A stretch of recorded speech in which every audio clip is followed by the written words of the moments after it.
Hi everybody, I'm Jon Zellars. Thank you for joining us and watching this video. Right now I'm standing next to the Poudre River, just outside of Fort Collins, Colorado. It's a gorgeous day, it's 70 degrees, it's April 12th, 2024, and this video is going to be about aspects of fly fishing for the absolute beginner, the absolute novice. I want to begin by saying, first of all, I've only been doing this for 5 years. I've only been doing it just a little bit for 5 years is the real truth about it. So I'm certainly not an expert, and I would encourage you to seek out YouTube videos and books and other sources of information, as well as guides to help you learn the sport of fly fishing. There's a lot involved in it, but you can still have fun being a beginner. I'd like to say that what I'm passing along to you are just my insights from having been out and about and hanging out with friends and going on a few guided tours over a 5-year period.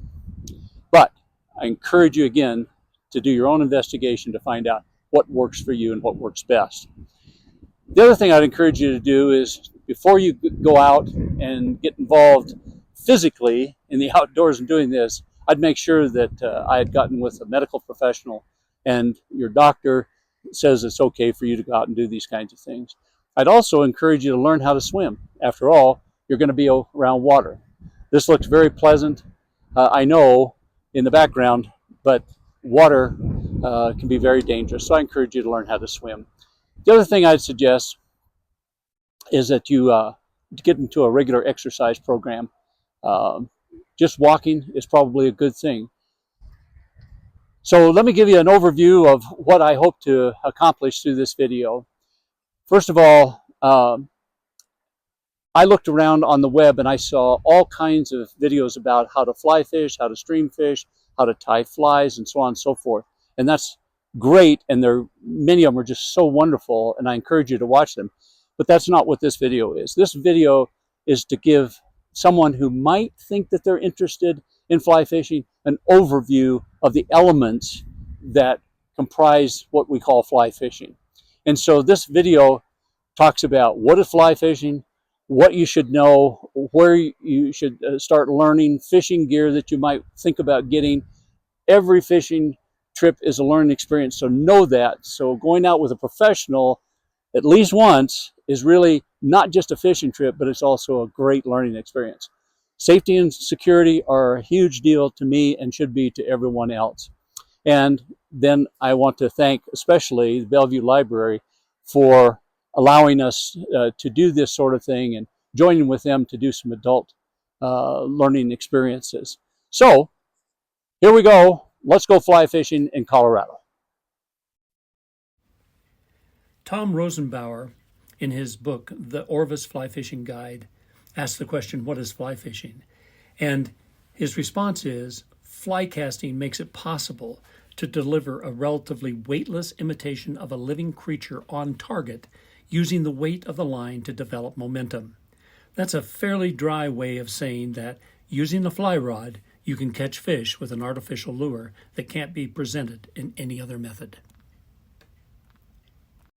So Dan, here we are in Old Town Fort Collins, ready to head into St. Peter's Fly Shop. I'm looking forward to it. I think you are as well. And these guys know what they're talking about. How are we doing today? Hey, great. Good. What do we got going on? Well, I've been kind of getting the itch to try fly fishing. Don't know anything really about it, so I came here for some wisdom and Awesome. find out what are the basic things that I need to get started and in a budget that's appropriate for a beginner. Absolutely. These are all online, but you also have some that we can come down and you'll take us down the water. Yeah. I think we've got 2 really, really good classes for someone like yourself that's looking to get into it. Mm-hmm. One would be our Intro to Fly Fishing, which is around 4 hours.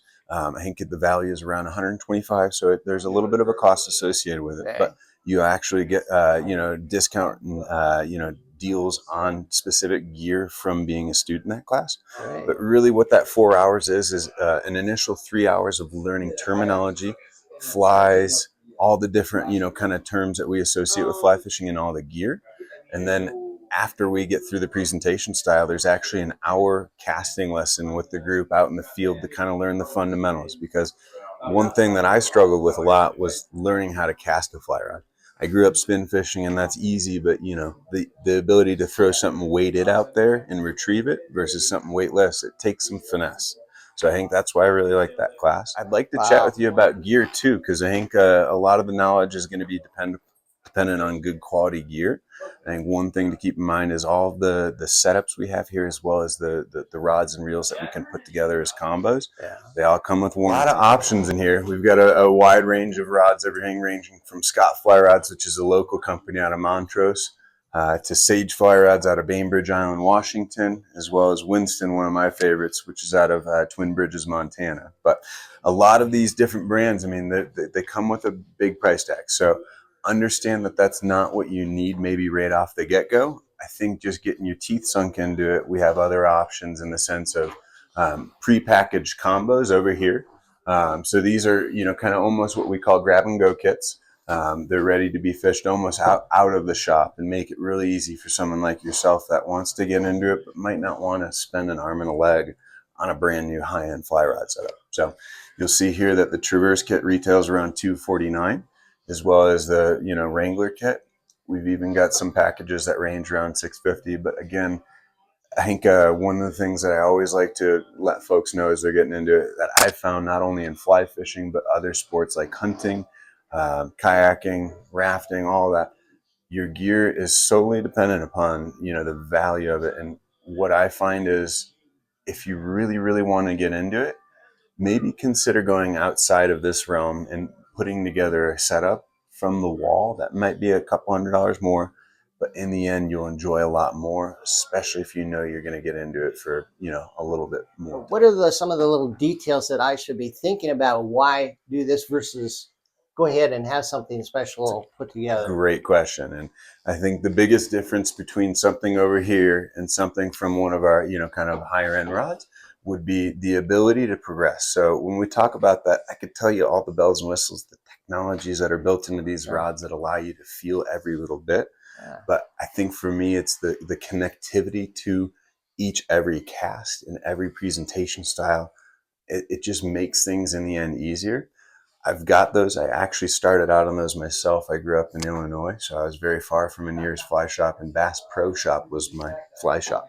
They did a great job of getting me into it, but what I found is when I moved out here and I started doing trout fishing versus bass fishing, everything was very detail oriented, whether it's the presentations of the flies, where you're putting them, different things like terminology that we teach in our classes called mending, all these different facets to this, kind of success we find. I think, these are absolutely able to get every bit of it done, but I think these just make it a lot easier to progress throughout your experience. I think one of the biggest nuances to the sport is figuring out what flies to kind of put on the rig during each time of the year. So what I'd really focus in on is relying on a shop like us to help provide that information, because not only do we have guide trips going out each day, we see so many customers that are coming in and talking about their experience on the river. And so we're digesting that information almost so we can help give it back to the next person. So I think that's one of those, kind of common things where, there's a bunch of flies that work for sure, but there's so many that are very productive throughout each time of the year, and being able to explain that in each, kind of season is very helpful for learning. So. Yeah, and to a novice, they wouldn't often think of those details and understand the finesse. Yeah. I mean, the tech. And for me, it's about the puzzle of putting together the puzzle while you're on the resource for specific, kind of hatches or, certain species of fish that we're trying to chase. So, but if you want, we can go take a quick look at some flies and all the other gear. There's so many flies in here. I equate this to almost like the adult candy store, because I remember as a kid going up to all the candy bins and seeing which one felt right. And I almost now think about that in the context of the trout is the kid. This is their candy. What sort of patterns am I picking out of here? But throughout the year, we're over in this section right now, and throughout the year, all the bugs will start to grow and change, and all the quantities change. And I think it's something to think about. Is a joke that I always make is even elephants eat peanuts, which that means even the biggest of big trout eat the smallest of small flies. And so that's kind of the fun of it. It doesn't have to be big flies, big fish, or big bait, big fish. Sometimes the biggest fish in Colorado and the Rocky Mountain West are eating the smallest of flies. A lot of that is during the winter or in what we call tailwaters, which is a resource that has a flow that's dependent upon a reservoir or a lake that allows it to be consistent temperatures and a lot of bugs throughout the year. What that does is it grows fish really fast, but it also is a very tricky thing because they're eating such small insects. So it's all about matching those and finding the right size. Oh my gosh. What you'll find in flies is the numbers that we associate at the end here, that's representing the size of the insect, which when we talk about, the way trout feed, specifically trout, is in size, shape, then color. So when we think about the most important aspect of all these flies, I think size is one of the biggest things. I think when we talk about this time of the year, we're in what we call our mid-season. Some of the smallest flies of the year is where you look at this one. This is a size 24. It's super small. In conjunction, you've got a size 6 that's extremely large. Yeah. So it's a very, very interesting thing because the larger the number, the smaller the fly. It's a weird reverse kind of connection there. But I think as we progress throughout the season, those numbers will get smaller and smaller. And that's personally, for a guy that's got glasses, I see you got some as well. Vision for me is very tough. And once we get out of the small size 24s and into the 16s, 14s, 12s, that's when I start to have a lot of fun. So again, as we transition throughout spring into summer, we'll have a ton of different other fly selection. And for us, we love finding bugs. I think that's half the fun of it for me is I can't always guarantee I'll catch a fish, but I can always go out there and find some bugs. And hopefully pairing those two things up helps with success in finding fish. But when we do go out there, we a lot of times sample. And these are the insects that are, kind of being brought back from these entomology classes. But these are directly representative of, the resources that we have around us and the insects that inhabit them. Oh, yeah. So, and that's an element you don't often think about, at least not from my level. Oh yeah, it's like give me reel and I throw it in the water and let's see if we catch anything. But and the fish think there's shiny, real science shiny. to this. It's more of a reaction than this almost, almost nuanced behavior. Yeah. There's a bunch of different flies in here. It's impressive. These are all going to be nymphs, as well as that means that they're almost subsurface. So all these are down below the surface. This side of it is going to be our dry flies. And have you seen the movie A River Runs Through It? Yeah. Okay. Most people that, kind of, been around a little bit have. And I think that's one of the biggest things is most people see that movie. And there's a lot of common misconceptions in that river of what fly fishing is. But for me, this side is honestly my favorite because one thing that they were doing in that movie was fishing dry flies. And I think, when we talk about productivity and learning, 90 or I'd say 80% of the time fish are feeding subsurface. I'd say that other 10% of the time outside of the 10% that they're eating on the surface, they're eating in the film. And so it's a lot more productive to fish flies down below the surface. But for me, there's only a certain portion of time where they're looking up and wanting to feed off the surface. I find so much gratification in that process. And I think, once you get into it, you will too, but you see it happen. It's all reaction. It's not your, kind of calm and just kind of cast. Almost you're trying to find that fish that eats a fly, figure out what that fly is, and then feed it. Here, one of our biggest manufacturers and products that we carry is from Sims. They're one of the best wader and boot manufacturers in the industry. I think that you'll find that there's a lot of options out there, but these are handcrafted, majority of them up in, Bozeman, Montana. And so I think that being said, they're made in the States. I think what I want to equate with waders and boots, similar to rods and reels, is the warranties surrounding them. Because this is one of those things that, if you put the money in, and a lot of these drive a little bit of a higher price in the industry, but during your time out there, whatever happens, you can just send them up to Montana and they will repair them or possibly replace them for you. So, Wow, great. you know, when we think about that, I think, you know, it's a little bit different in the sense of rods and reels, which don't always break. Waders and boots, they have a lot of use built into them. So, especially out here in Colorado, there's a lot of areas that, you know, are susceptible of, you know, punctures to these things, especially sharp rocks, stuff like that, that's built into the resource that makes it tough. But I think you'll find that Sims has some of the most durable and dependable waders around. So when we talk about all the different products here, I think most of these waders that we carry are going to be stocking foot waders. So you'll notice that there isn't a boot on them. So the combination of a wader and boot is important for, you know, kind of the situations we're seeing. Oh, And, you know, it also allows you to, you know, kind of customize it. My first pair of waders was what we call boot foot pair of waders, where they were built into them. yeah, that's what you commonly see. So this is, It's different. It's a lot more customized, but what I found was my success was directly dependent upon being able to get around and access the different parts of the river. With those boot foot waders, it just felt like it was tougher to lift the feet up and move around. I think, you know, when I think about my memory, I don't always remember everything. And there's been trips where I've forgotten my boots, or I brought my boots and I forgot my waders. So they're not connected. So again, yeah. it comes with a nuance of detail. Huh. But something to think about there is just, you know, kind of pairing up a wader that fits your price point and a boot that helps you get around very As we easily. were talking about waders and we were talking about boots, I was noticing you have some boots here. What can you tell me about the boots and things you want to think about you're buying boots? Definitely. I think this is a good collection up here to chat about. And the three most popular models would be the Freestone. This is the newest, which is the Fora. And then there's also the G4 Power Lock boot. So I think when we think about all these boots, the biggest thing is the tread. So you'll notice on the Freestone, there's no logo on here. So again, this is just going to be a general adhesive kind of standard rubber grip. I think when we talk about the Fora, one of the logos that pops out here that's very important to me is Vibram. It's something that's in a variety of different hiking boots, and that's for a specific reason. You're trying to grip to rock and all this other stuff when we're hiking trails. And I think it's similar in the fly fishing world because you're always in a river, and rivers always have rocks, generally speaking.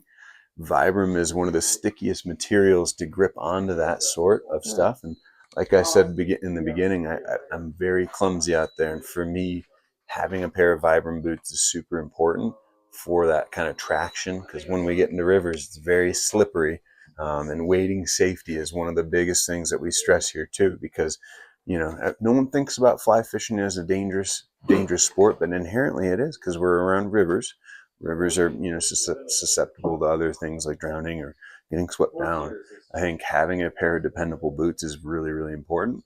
Again, if you're getting into it, it's something that you might not want to invest into right away. But if you're curious about different boots, we have a ton of rental gear, and this goes for everything in this shop. So the only thing that we can't rent out are flies because you don't always get them back. With each of these boots, all of them come with the option to put studs in. So aluminum studs to be able to help grip into the material.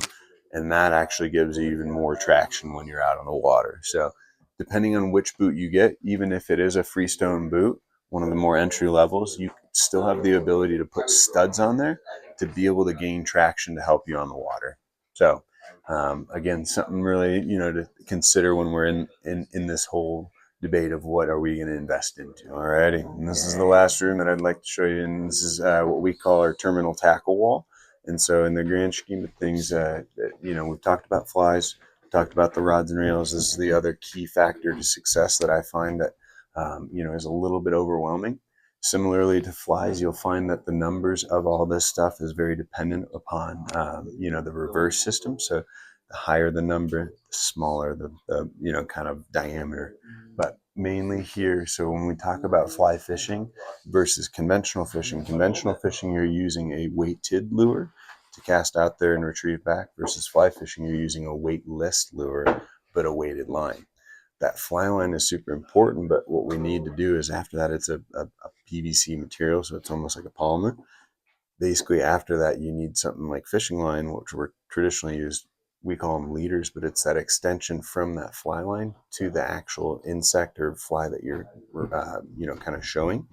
and it's that clear material. So again, the same thing that we find with fishing line, it's very similar. So this is going to be that auxiliary piece of gear for you. That will depend on the time of the year, which will depend on the resource that you're going to. But again, something for you to rely on us at the shops to be able to help you find success. So you tell me where you're going, what you're going to do. I'll be able to tell you a leader that will work well for that. All right. So, Wow. yeah, but lots of other gear built into here. And I know all this has been very overwhelming, but the last thing I wanted to let you know is that if you're really interested to learn and excel learning very fast, think about a guided trip.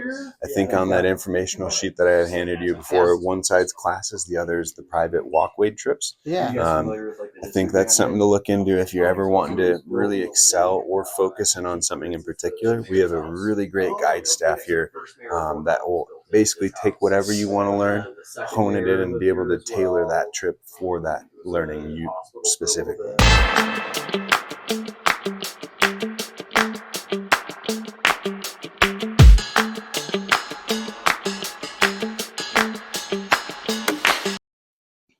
One of the things you want to do is make sure that you have a belt around your waist. And the reason for that is because the belt helps trap air below the waist, and it'll actually balloon up when submerged in case you'd happen to fall over or trip and fall into the river or the stream. And it'll balloon up, and it'll be like a flotation device.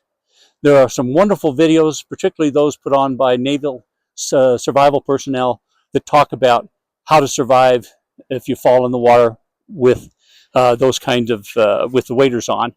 And the key thing is not to panic. You'll probably float right off the bat, and you should be conscious of that at all times. And so you don't want to enter too deep of water. That would be that's my mantra to myself, is don't enter the water that's too deep. Actually, at my age, skill level, and physical ability, I never go above my knee, and I'm always probing with a staff as I'm walking. Okay? While I'm walking, I never walk directly upstream or directly downstream. What I do is you walk at an angle so that the current doesn't sweep you off your feet, and you can take your time with your staff to find out if there are any holes ahead of you. This water here today, although it's clear, it's deceptive about how deep it can actually be. And so we need to probe and see how deep it is before we get in trouble. That's my safety tip to myself. Now we're getting down to brass tacks, as they say. This is the fly fishing rod and reel combo. These are available online in most stores that would carry fly fishing gear and that sort of thing. While I like Redington, that's a good brand for me. It's been very faithful for me. There are lots of good brands out there, Orvis and so on and so forth. And they all range between about, say, $280 down to maybe $80. So it's just what your budget can afford. That a lot of that is the determining factor. So you can see that this is about a 28, 30-inch tube right here. And in here is going to be my fly fishing gear.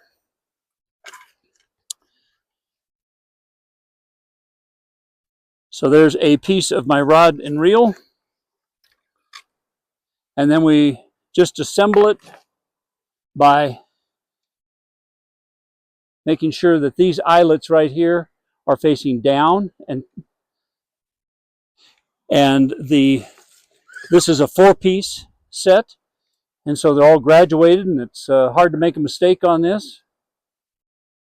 Let's see, there we go. And again, you're just making sure that all of these eyelets are aligned.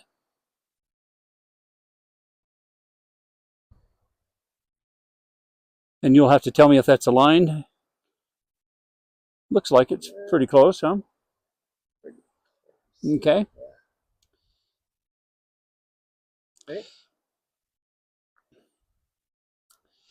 So the first thing you'll notice is this reel is probably on the wrong side for you because you're right-handed, right? So you'll probably reel like this, I'm thinking. Okay, I'm left-handed, and so I'll reel like this. This is a 9-foot fiberglass pole.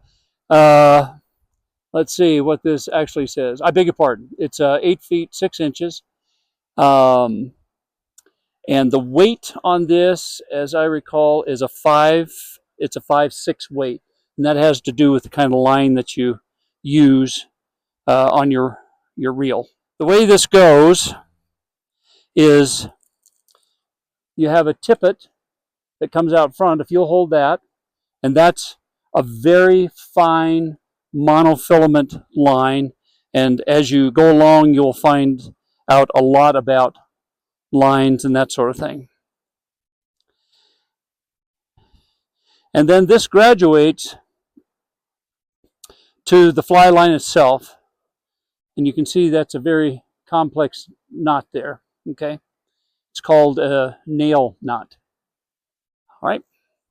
And so the way we feed this through, the easiest way, is to loop it in your hand, run it through an eyelet, because invariably you'll let go of this and you lose your whole line. You have to start over from the bottom. If you use this double loop situation, you probably won't have to start over. You might lose it a little bit, but you probably won't have to start over again in running it through. You want to go ahead and feed those through the last 3 or 4 there.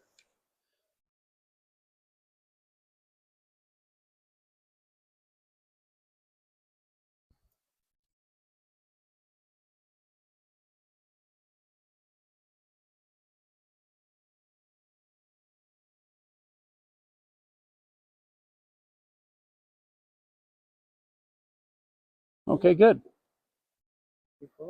That'll work. So it may be a little hard to see on film, but you can see that I probably have about 6 or 7 feet of this monofilament line out here.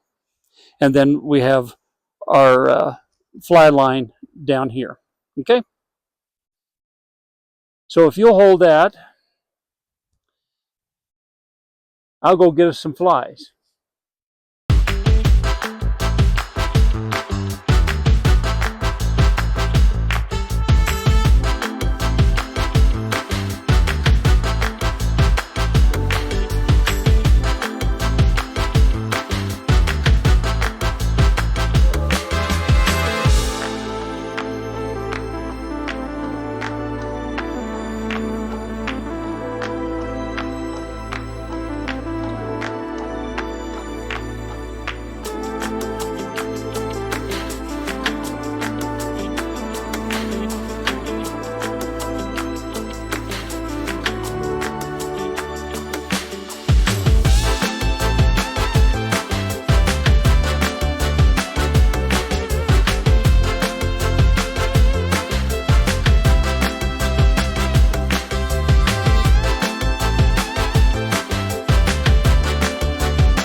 Well, Dan, that's your first time out fly fishing. Sure was. What'd you Boy. think? You know, it's just a unique, a very unique experience. Both from the thing that's kind of surprised me was the weight of the clothing that you need, how slippery the rocks are. Yep. How you have to be so careful with that. The probably the easiest thing to adjust to was the casting. And just in a beautiful country and be able to do that, it was an awesome experience. the one I'm never gonna forget. It's true. It's just it's everybody should try it at least once. Yeah. One of those moments. Yeah. One of those moments. Well, Dan, you were a great sport, and I was impressed with the way you were casting.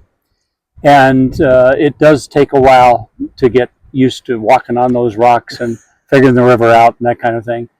And it does take work. Yeah. I think you're a tremendous sport for coming out and partaking of all of this abuse and instruction and so forth. It's probably good I didn't know that much about it. I might have just said, No. I'll stay up on the road. You go ahead, have a good time. Well, you were a good sport, and I thank you very much for, working to produce this video and having a good time. And we'll have good memories out of this. We sure do. We do. Thank you Thank again. you. I appreciate it. Thank you.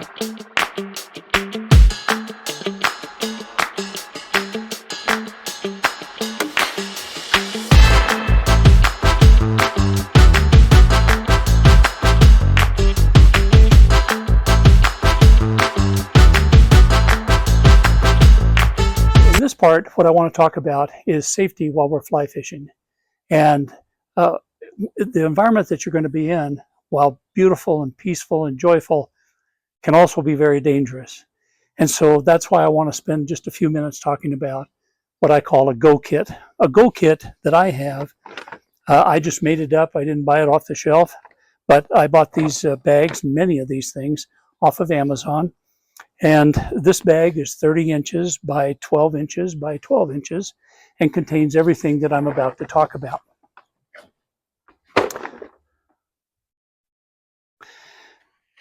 As a sidebar, I use these ripstock bags, zipper bags that work very well for protecting the materials that I put in there, but also keeping them compact and making them easier to pack. So the purpose of this bag is in case I got in trouble and I was forced to stay the night or stay for some period of time in inclement weather. And I assume that there will be someone with me as well. And so everything is operating off of the thought of having two people. I have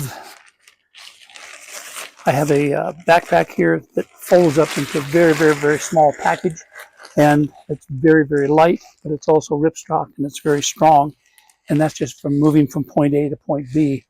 If you had to move something from a car to a tent or something like that. I have a lantern that is comprised of LEDs. It's battery operated. I have a pack of 2 of these and they work very well. I have grill gloves that I use for moving pots around on a stove, any hot items. I also have a towel. This is a microfiber towel. It's 40 inches by 72 inches, very inexpensive, dries quickly. It could be used as a shawl or a cover of some sort if required. I have 2 little dispensers of soap. There are cellophane-like pieces of material that are impregnated with soap, and you just pull off one of those little strips and you use it for hand soap. It's important to stay clean while you're working around your campsite. I have a very nice toolkit here for the kitchen. It comes with all the implements that you need: cutting board, large knife, eating utensils, as you may have had when you were in Boy Scouts or Girl Scouts or Cub Scouts, and scissors and so forth, along with all the spatulas and that. Nice little kit. I need to say too that I'll do a little disclaimer here real quick. I have no investment other than my own personal investment in this. I have no investment in these products. There are lots of products out there like this, and you'll just select the one that you like. Again, I got much of this off of Amazon, so it's whatever fits your needs. As I said, I assume that there will be somebody with me while I'm out, and so I pack for 72 hours, and 72 hours for feeding as well for 2 people. And these are 25 years long, lasting, and you just add hot water to them and you have your meals. And this is the container that I keep them in. That's 3 days worth of meals for 2 people. Very compact. I think it's always important to have some pair of gloves. Now, I think leather are the best, but you can use these around the campsite. A towel of all sorts, cleaning cloth, washcloth, or for washing your dishes. This is a tent that has a floor built into it. And probably the greatest thing about this is it keeps water and wind off of you, which will just ruin you if you're out and you get wet and then the wind comes up.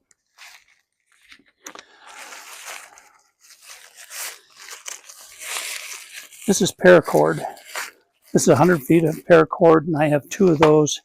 And paracord is just indispensable at a campsite. You can do anything with it. Put up a lean-to, a tent, or a million other things that you can do with it. I carry a little hand axe. This is very slim, very small, paracord again, but very sharp and very handy. I carry a variety of these zip cords. In my case, I carry 2 bear sprays. These have holsters and they can affix to your belt.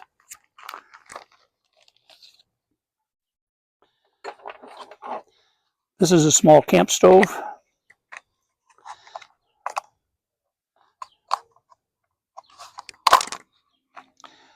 This stove opens like so, and it forms the base to put a pot on, and this screws on to this. Remove this cap, screw this on, light it, and you have a camp stove. They last quite a while, so I just have 2 of these. I also carry butane fuel lighter with me to light fires and so forth, but in case something should fail there, I also have the striker with the flint so that I could do that kind of lighting of a stove. I carry a tourniquet with me in case something drastic happens. I have had accidents out before with pretty good bleeds, nothing that required a tourniquet, but I think it's good to have on in case an axe would slip and you hit a leg or some such thing. These are all my cooking utensils. Several pots that just nest egg. Very easy to clean, Teflon-like on the inside, and heat very quickly. I carry multi-channel, battery-operated walkie-talkies with me, and that serves several purposes. The fundamental one is that when I'm out with somebody, we can just keep in touch with one another. If I want to move upstream or downstream, or he or she, my partner out there wants to move upstream or downstream, they can let me know, or they're going back to the truck or whatever it is they're doing. So this also receives weather reports, which is important.